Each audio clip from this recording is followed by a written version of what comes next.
We are here today with Dr. Bonnie Halpern-Felsher. She is with the Stanford University School of Medicine, and we're going to be talking a little about her new study on COVID and vaping. So Dr. Bonnie, thank you so much for joining us. Thank you for having me. Great. So I wanted to kind of start a little today. First of all, we're hoping that this module is seen for years to come and to be able to educate people on vaping. So we are in the midst of this pandemic right now. Could you just briefly, maybe when it's a fond memory, talk a little about COVID right now? Absolutely. We are, as you said, we're in the middle of a pandemic. We're not sure how long this is going to go on. We know that it is highly contagious and that it is a virus that affects the lungs. There's also evidence that it affects the whole system. So, long-term effects on the heart, on the whole system, on even brain and making people feel cloudy. We know about smell and taste disappearing, COVID toes. There's just a huge number of effects that this virus has on people, everything from no symptoms to, unfortunately, as we know, quite a number of deaths in the US and globally. Let's talk a little about the relationship between vaping and COVID. And I'm not sure a lot of people would necessarily put that together. Absolutely. So what early studies were suggesting, and we know this in general, there's pretty good evidence that vaping or e-cigarette use harms the lungs of anybody who's using, even if it's somebody who's not used a cigarette before. So by itself, e-cigarettes affects the lungs. We know that COVID affects the lungs. Mm-hmm. So it's not surprising that you put these two together and people, and we're talking mostly about adolescents and young adults, but people who use an e-cigarette are more likely to be affected by COVID because of the lung damage. What we don't know is it that e-cigarettes literally increase your risk of contracting COVID, or that once you have COVID, that you're more likely to then be affected because you already have damaged lungs, so you're going to have more lung damage. Our study really showed that, and this was a study of 4,300 adolescents and young adults across the country, purposely sampled where half were ever e-cigarette users and half were non-users. So we oversampled for that reason. And what we were able to do after doing some very fancy statistics and weighting of our data was show that if you ever used an e-cigarette, that you are significantly more likely, around 5 times more likely, to go on and be diagnosed with COVID-19. If you have used an e-cigarette and a cigarette in the past 30 days, and we can discuss what that means, but an e-cigarette and a cigarette in the past 30 days, you're about 7 times more likely to have been diagnosed. We don't know, that's diagnosed, that's not severity. We don't know if it's that because your lungs are damaged, you're more likely to get ill from the disease, and they're, and more likely to get tested because you're ill and showing signs, or if it has nothing to do with the lungs and it's more, or biology, so to speak, and it's more infectious issues, it's more exposure. So we know that adolescents and young adults share their vaping devices. Maybe they're sharing, even if they're sheltering in place and they're standing outside, so to speak, you have to remove your mask, you're sharing the devices, just the hand to mouth, you touch somebody, you touch a doorknob, you touch your face. So that may be explaining why we're seeing these effects. We don't know. Our study couldn't cover the reason, but it was pretty clear that if you are somebody who uses, really, to be honest, e-cigarettes or cigarettes, and we could talk about why e-cigarettes are particularly of concern, but if you're using either, that you're just significantly more likely to be exposed and diagnosed with COVID. Can you talk a little, though, about, because I thought it was really surprising. So we're talking about lung damage, obviously, but then why, if you're smoking a conventional cigarette, do you think you're not seeing the same causation with COVID? Yeah, it's a great question, Heidi. And we've had a lot of people ask that. And a lot of people also say, well, how is it biologically plausible for the findings to show that e-cigarette ever use is related to COVID-19, but not current or past 30-day e-cigarette use. And it really comes down to patterns of use. So in our study, and it's a limitation, all surveys have limitations, and it's really the first study out there. So it's the goal is to get the dialogue started and to get people to do more studies. But what we're seeing is that, as you know, the majority of teenagers start using an e-cigarette. And then that's how they start with tobacco, is through e-cigarettes. And then what they do is they either continue they either stop altogether, which is great, or more likely they continue to use the e-cigarette, and then they periodically use a cigarette as supplementation, not enough nicotine, whatever's convenient in their area. Remember that we conducted this study in May during the COVID lockdown. So it could also be that they weren't able to get certain products, so they were kind of using whatever they could get. So our study is really capturing, look, if you've ever used, and many teens who have ever used continue to be on until addiction. So if you've ever used an e-cigarette, it probably means that your more recent, the pattern of use in the past 30 days is not just e-cigarettes, but that you've dabbled or used cigarettes as well. We have very few sole past 30-day e-cigarette users, and we have very few only cigarette users. So that's why, Heidi, it's a very good question, and I really do want your listeners to understand, it's not that we're saying cigarettes are not related to COVID. We think they are.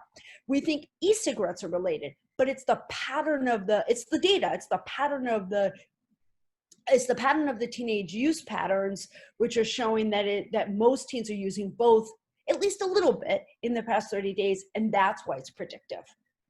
Right. And then, that's definitely what our data is showing in Rhode Island also. The dual using, going from e-cigarettes, then changing over to a combustible cigarette.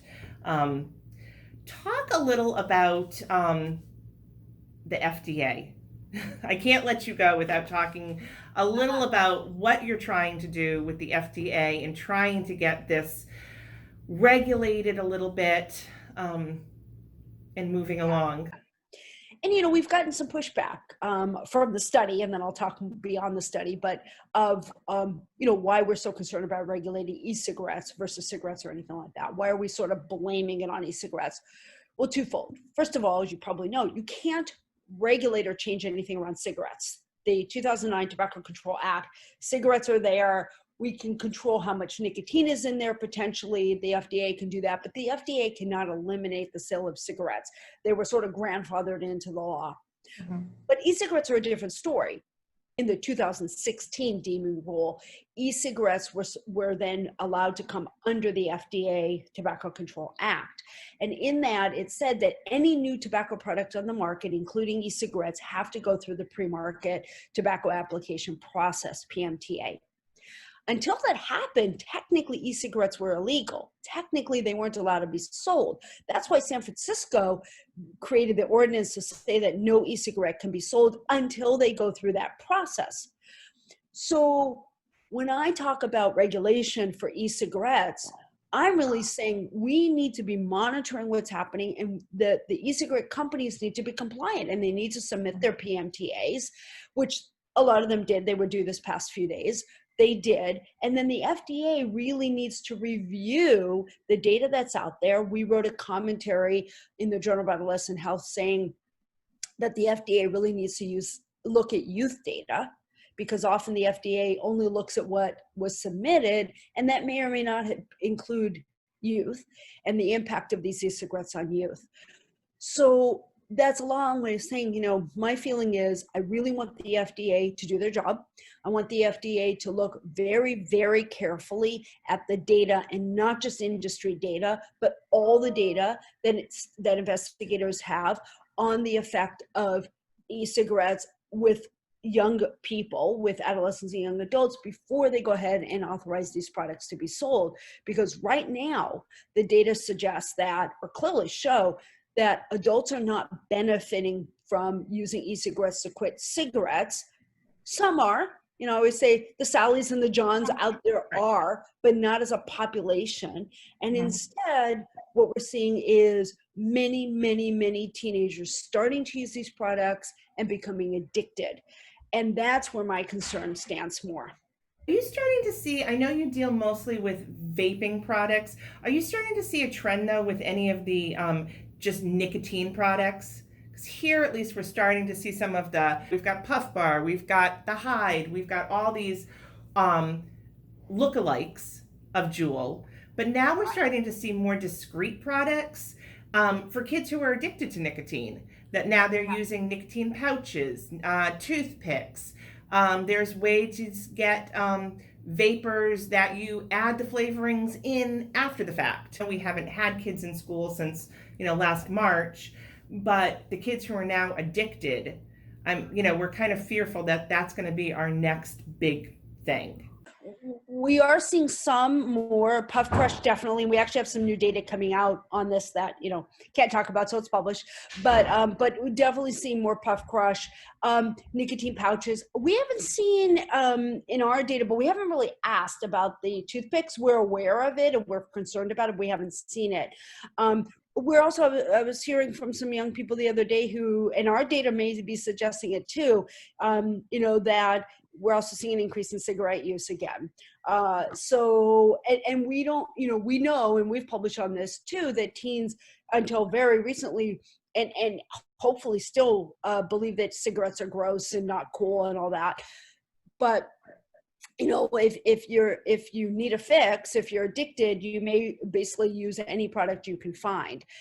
So there's still a lot of concern right now about other products that are coming on the market. And it's also, when you talk about FDA, why, rather than just do the whack-a-mole that a lot of us talk about where, Juul gets regulated, okay, but now Puff Bar, well, we don't know. And then, we really need to talk about this whole class of nicotine and tobacco products and talk about their marketing, talk about their youth access and things like that. And if our whole goal is to help adults quit smoking, adult smokers quit, there are better ways to do this. I mean, we do have nicotine replacement therapy, the patch and other tools for adults, and they are effective. We have hotlines for adults. Those are effective.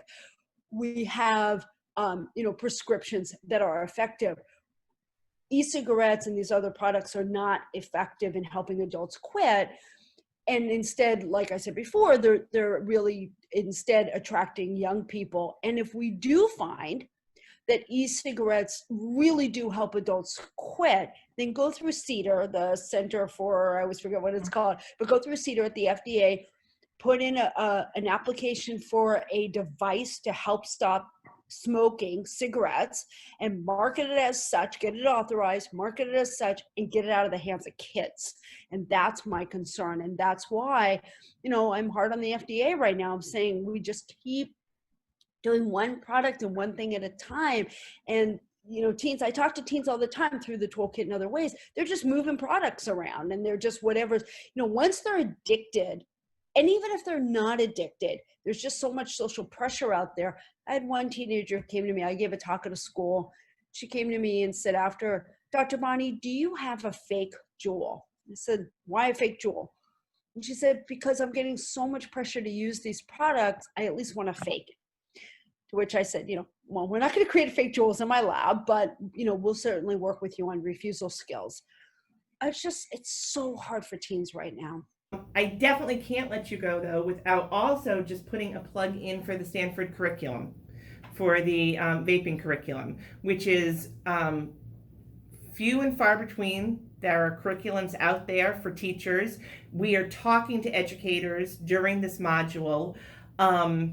What can you tell us about? It's a great curriculum. I myself have seen it in action. The kids love it. It's interactive.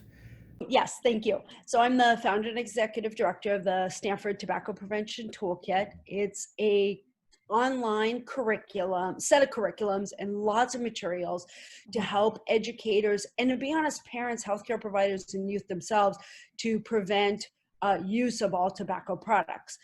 Within the toolkit, we do have, as you're talking about, Heidi, specifically curriculums on vaping. And what the curriculums were before, and we also have Healthy Futures, alternative to suspension, that we really encourage people to use. If you catch somebody who's vaping, to use that, it helps move them towards quit. Now we know that if you're not in school with students, you may not catch them vaping. So we also are hoping to be and revising it right now for that curriculum to also be for a parent or student themselves who says, I'm using and I'd like to move towards quit, and that they can self-use. Mhm. So far, our curriculums have largely been educator taught, right? Where we teach the educators and the educators use them.